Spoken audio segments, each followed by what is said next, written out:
I think we can move to next speaker.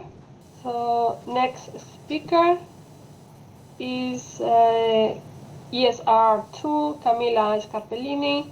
She is also from the University of Antwerp in Belgium, and her supervisor is also Professor Dr. Koen Augustins. She is from Italy. She's graduated and has a master's degree in pharmacy, and the title of his presentation is Design, Synthesis and Biological Evaluation of Novel Cell Death Inhibitors. Camilla, whenever you want. Thank you, Amalia, for the kind introduction. Okay. Yes. So welcome, everybody. I will give you a short background about the cell death, and I will go a bit more in the details of what is ferroptosis and necroptosis, and also discussing a bit more about the inhibitors that has been synthesized and developed during the last 3 years of my PhD. So I think this picture is a perfect overview of what is the cell death field. As you can see, apoptosis that is well known and well characterized, it's been discovered more or less 50 years ago. And in the last 20 years, we have been many different types of cell death that has been discovered and characterized. And as you can see, we have necroptosis in 2005 and ferroptosis in 2012. So we can still consider those type of cell death as recent type. So for that reason, we were interested in discovering more about the potential of those cell death mechanisms in dry eye particularly. Going a bit more in the mechanism of ferroptosis, as you probably will remember from previous presentation, the main hallmark of ferroptosis are the lipid hydroperoxide. And as you can imagine, so the main source where you can find lipid hydroperoxide is in the cell membrane, where we have the phospholipid bilayers. So ferroptosis is known to be a non-apoptotic type of cell death. And as mentioned, the main characteristic is the accumulation of the lipid hydroperoxide in the phospholipid bilayers. And that can be enzymatically or non-enzymatically catalyzed. And since it's a chain reaction, when it starts, it can propagate through the whole cell membranes, can lead to disruption of the cell membrane, then of course damage and cell death. There is way where we can cope with this mechanism. Normally we have the GPX4, the glutathione peroxidase 4, that can interfere with the radical chain reaction and transform the active lipid hydroperoxide in their inactive form, the lipid alcohol. However, if the GPX4 cannot exert this mechanism of action, we can use some tools, and particularly in 2004, they discovered ferrostatin 1. So ferrostatin 1 is a radical tripping agent, so a molecule that is able to interfere with the radical chain reaction and to block the propagation of the lipid hydroperoxide formation. If you look on the chemical structure of the molecule, one of the main issues is the presence of this ester moiety. So the ester moiety can be rapidly metabolized, so that can prevent application for in vitro and in vivo model. So for that reason, in the University of Antwerp, in the medicinal chemistry group, has been discovered and has been synthesized and full characterized the UMC 3203. This compound has been patented also in 2018, and that's where the work of my PhD started 3 years ago. But why we are so interested in ferroptosis? So ferroptosis has been, as already mentioned, recently discovered, and also it seems to play a really important role in many different pathologies. So we're going from neurodegenerative disease also, going to the liver injury and kidney injury, transplantation. And there are also some evidence and hypotheses that dry eye can play an important role also in retinal pigmental epithelial cells. And also there are evidence that the effect in GPX4 can be, they can affect the health of the conjunctival epithelial cells. So for that reason, we focus on the development of new analogues. And that's, as already mentioned, the work starts from the reference compound, so the UMC 03. And we have available a panel of 120 compounds in our library, where most of them, they show an IC50 below 50 nanomolar. Those compounds has been tested in a collaboration with the University of Ghent, VIB Inflammation Center, and there's been tested in a fibroblastoma cell line. And if you compare our analog with the reference benchmark compound, we see that we have an IC50 of 20 nanomolar, while our compound show better activity. but as already mentioned, it's not only about the activity, it's also about the stability of our compound that can be used also in vitro and in vivo model. And starting for that, so we focus our attention on improving the pharmacokinetic properties of the molecule. So we decide to further derivatize the sulfonamide substituent over here, and we have available more or less 10 analogues with an IC50 below 38 nanomolar. We also decide to derivatize the different so-called solubility enhancing group at the end of the ethyl chain, together with a different aromatic ring on top of the aniline.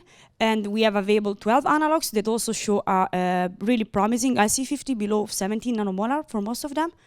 And we also have a series where we decide to derivatize the sulfonamide. And as you can see, those are the series where they show the highest potency with an IC50 that goes from 6.5 nanomolar to 17 nanomolar. And finally, this synthesis of this series is still ongoing, but we have the possibility to test 3 analogues of those.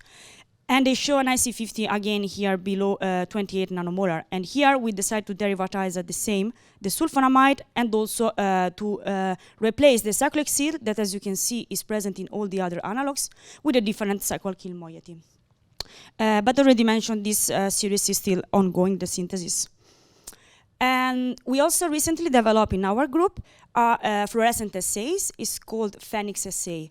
So the characteristic of these assays is to evaluate the radical trapping activity, antioxidant activity of the analogues. It's widely used, but what is really interesting for this assay is that the model is a liposomes. So as you can imagine, a liposome can clearly mimic what is the phospholipid bilayers in a cell. So in that way, using a radical initiator, so we can start the radical chain reaction in the phospholipids and then test the activity of our compound, checking the change of fluorescence of the a commonly used dye that is the ST body pi. And based on that, we can assess the activity of our antioxidant molecule. What I really would like to point out, and what is really interesting from structural activity relationship studies, is that when we have a substitution here on this piperazine ring, so when we have a methyl group, compared to when we have the free NH, so when we have this extra proton there, the activity of these antioxidant molecules is dropping dramatically. So we have this shift of the curve. Here we have the negative control, where you can see here there is basically no stop in the antioxidant activity, while here we have a delay in the curve. So that means the compound is able to control, let's say, the antioxidant, the oxidation process happening in the cells.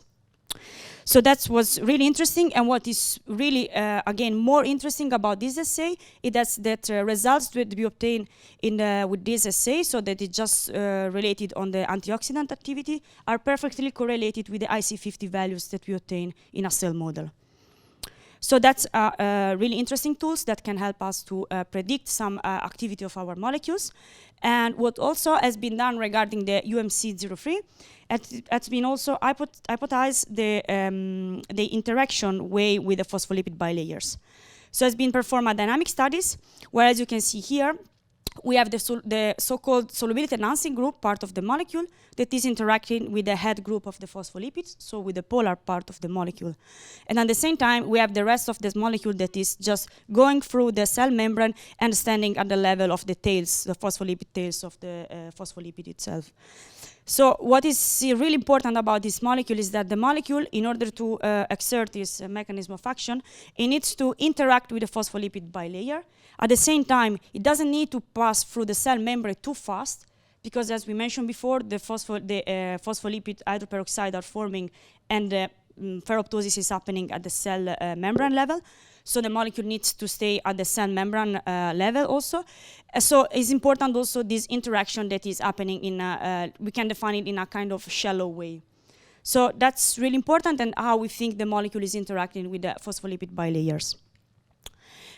We also move forward the test of our compound 3203 since we already know that it was also safe and there was lack of toxicity in an in vivo model, as been previously discovered. So we decided to collaborate within our network, and in collaboration with Anusha in the University of Western Finland, we did some studies regarding the solubility at different pH. Also, we checked the stability of the compound in water and in different buffer solution, and also they performed some in vivo safety studies. In collaboration also with the University of Antwerp, with Agnese, we test the compound in an in vivo model in an aqueous tear deficient rat model. And also recently we started a collaboration with the Uniclinic in Cole with Professor Steven Groups. The compound has also been tested in some lead-off experiment in a desiccating stress mouse model.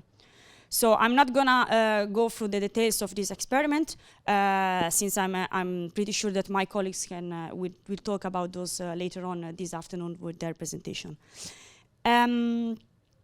Also, as part of my project, is something that I started back in 2019 during my secondment in IOBA in Valladolid.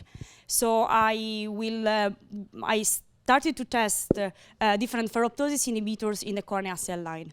So the idea is to verify that ferroptosis is a mechanism of cell death happening in the dry eye. I know that an in vitro model, of course, it cannot be reproducible. It cannot be realistic as an in vivo model, of course, particularly when we are talking about dry eye. So what I did in Valladolid was test different ferroptosis triggers at different concentration.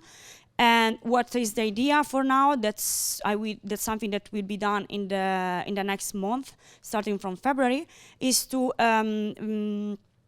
grow up cells with a different hyperosmolar medium to check the viability of the cells. And the idea is to verify the presence of the main ferroptosis hallmark, so the lipid hydroperoxide. So the plan is to use a positive control for ferroptosis, to use a positive control for the lipid hydroperoxide, and cumene hydroperoxide is widely used as a reliable reference and the inducer of lipid hydroperoxide. And as dry eye positive control has been used within the consortium, the benzancolium chloride. The idea is then, of course, to check the cell's viability and hopefully also to test some compound available in our library. And the idea is also to verify through the use of the flow cytometer with a C11 body pi the presence and the formation of the lipid hydroperoxide. Moving to the second mechanism of cell death that I mentioned in the beginning, is so-called necroptosis. And necroptosis, it can be induced by tumor necrosis factor and also from the radical oxygen species formation. And as you probably know better than me, so one tumor necrosis factor is interacting with this enzyme and with this cofactor, then we start the chain reaction that can lead to the activation of the so-called inflammation cascade with the cytokine production and so on. Necroptosis seems to play a role in the inflammation process. So for that reason, we decide to consider also necroptosis as a mechanism of cell death that can be involved in dry eye. Recently, has also been published a paper where they were verifying the different some type of cell death, let's say mainly focusing on necroptosis and apoptosis happening on the cornea surface. So apparently, for what they discover, it seems that necroptosis is also a type of cell death happening on the cornea surface. But it wasn't any relation regarding the dry eye for now. Again, as already shown for ferroptosis, also necroptosis is involved in many different pathologies, as you can see here in this picture. And also there are evidence that, again, in the retinal pigmental epithelial cells, it can play a role, and also in the corneal epithelial cells, as I showed with the picture in the previous slide. So for that reason, we also decide to focus on this direction. And where the development of the new analogue started, it was from this molecule that you can see here, the GSK157. So this compound is known to be a PERK inhibitors, so an inhibitors of a different type of kinases. And what's happening is that in 2017 has been discovered that GSK157, it turned out to be a really extremely potent RIPK1 inhibitors. And RIPK1 plays an important role during the necroptosis pathway. So then we decide there been performed some computational studies where it was compared the mode of interaction of GSK 157 with compound 8 that is known to be RIPK1 inhibitors. And as you can see in this picture, so the backbone of the molecules are interacting with the ATP active site in a similar manner. So for that reason, we decided and we assumed that it was possible to develop GSK 157 analogues to derivatize the molecules in order to gain a selectivity for RIPK1 and having like new molecules for this purpose. So as mentioned, starting from GSK 157, we synthesized 4 compounds, 2 having as a tool compounds, and one of them didn't show any activity. So here I reported the IC50 of only 3 analogues. So as you can see, and as is reported here in this graphic, so none of the analogues that we synthesized showed an improved activity compared to GSK 157. But what is not shown with the results in these slides, since we have preliminary results and we still have to do further studies regarding that. What has been shown is the increased selectivity of our compounds compared to the GSK 157. So although none of the molecules showed an increased IC50 at the low concentration, they all showed an increased selectivity for RIPK1 over PERK. And that's really a promising results. And for that reason, we decide to further develop the library of compound. So as already mentioned, region where we focus on the molecule, it was this pyridine ring over here. So we synthesized 4 analogues with 3 of them where we showed promising results. And then we decide to develop additional 13 analogues that also they've been derivatized in the same region of the scaffold. And those compounds will be tested also in the next year, so from January, to see whether we can select some promising compound that can be also used, hopefully, within the network for dry eye application. So as a future perspective and a final overview, so we have what will be still done in the next year is going to be to complete the synthesis of the one series of ferroptosis inhibitors that is still ongoing, and also I will work on the development of the in vitro model. And regarding the necroptosis part, so as mentioned, the compounds, they will be tested in an in vitro model in January and February. And we hopefully could select some promising compounds that we can test in collaboration with the consortium. And of course, there's going to be the time for the manuscript and the patents preparation, and of course, the thesis writing. And since when we did our first presentation during our first meeting in Valladolid, so back in 2019 in January, we have to show what was our PhD project based on, and how was, let's say, the pathway of our PhD. I just like to just have a final slides where is a final overview of what was my last 3 years of my PhD. So where I was mainly based in Antwerp for the medicinal chemistry part, where in 2019, in the period of June and July, I was in Valladolid in IOBA for in vitro experiments, so for ferroptosis part. I just finished my internship in Cimeras, that is a chemistry company, where I performed from September to November a confidential project inside the company. And well, now we are in December 21, and what is planned for the next year is mainly the in vitro experiment regarding the necroptosis and ferroptosis in collaboration with the VIB in Ghent. So with that, I end up with the acknowledgement, of course. So I would like to thank all our collaborations, starting from the UMC group in Antwerp, and our collaborator in the University of Ghent, and all the people of the consortium that take part on these results and the project. And of course, you for your kind attention.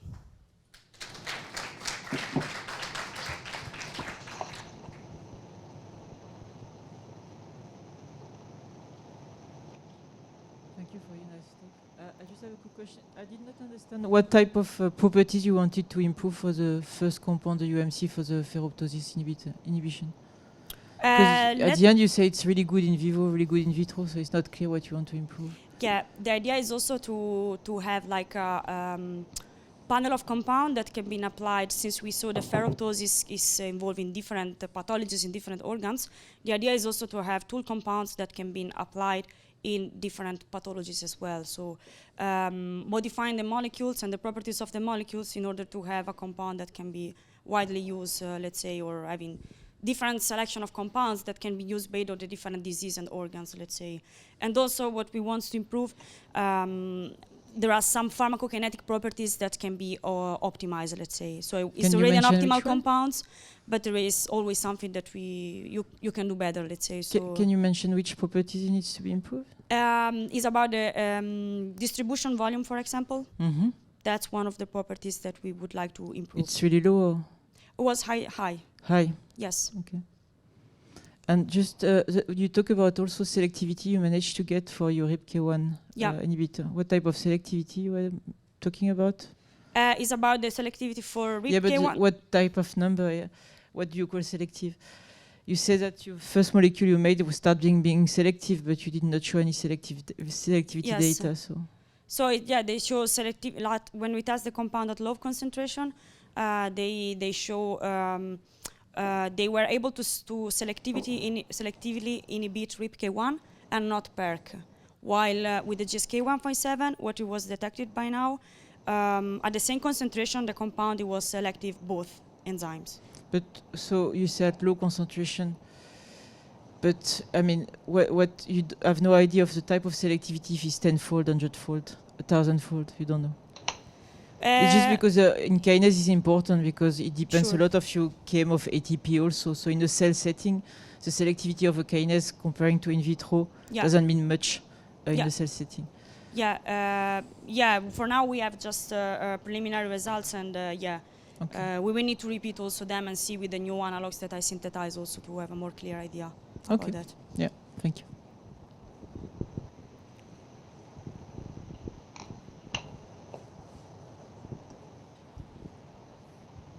This is going to be a very naive question because I don't know a lot of the mechanisms of these types of cell death. But one of the theories that we've had for a long time is that as cells die, they release typically nucleic acid segments into the milieu around the ocular surface, which is then taken up, and there are DNA sensing toll-like receptors within these cells that may in fact drive the dry eye process, the inflammation. Is there difference, how do I say this, in the different types of cell death that you've described, are there differences in what's being released by these cells? Do they catch them at an earlier part of the cell death process, or are they all essentially the same at that point? And once they die, they just release their contents and, I would say that, more or less we have disruption of the cell membrane for those kind of cell death mechanisms. So I would say that at the end, that's what's happening in that sense is pretty similar. Yeah, of course, the different characteristic is that for the also when we talk about the ocular surface, and that's the hypothesis, we have also a lipid layer externally that is protecting the ocular surface, and I think you know better than me. And the idea is also that we know that there is also the lipid hydroperoxide. That's something that is happening on that. So when we are talking more specifically for the ferrotosis, for example, so the idea is that that can be prevented. Regarding, of course, the necrotosis is a different type of cell death because it's more related on the inflammation process. So there, maybe what is happening is, of course, different.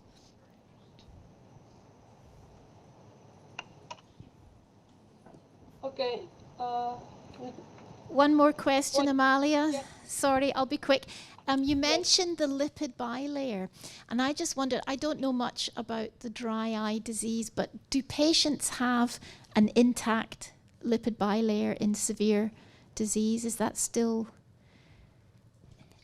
Is it a question? Sorry, you're asking me if they have like an intact lipid layer? Is the lipid bilayer affected during the disease, which might interfere with your ability to bind to the surface? Let's say that the ocular surface, like when we have this protective layer, is made by 3 different layers, and the external wall that is protected, the aqueous layer, is the lipid one, if I'm not wrong. And that one also can be affected, let's say. So with this compound, the idea is also to prevent the disruption of this lipid layer. So let's say just say in an easy way, it's not something to give after that we have the disruption, let's say, but to prevent that's to happening. Okay, so this would be a preventative treatment. I would guess in this way, yes. Yeah. Okay, thank you very much. Amalia, we have one I more. think, sorry, we don't have now time. We need to move to next speaker. So, thank you, Camilla.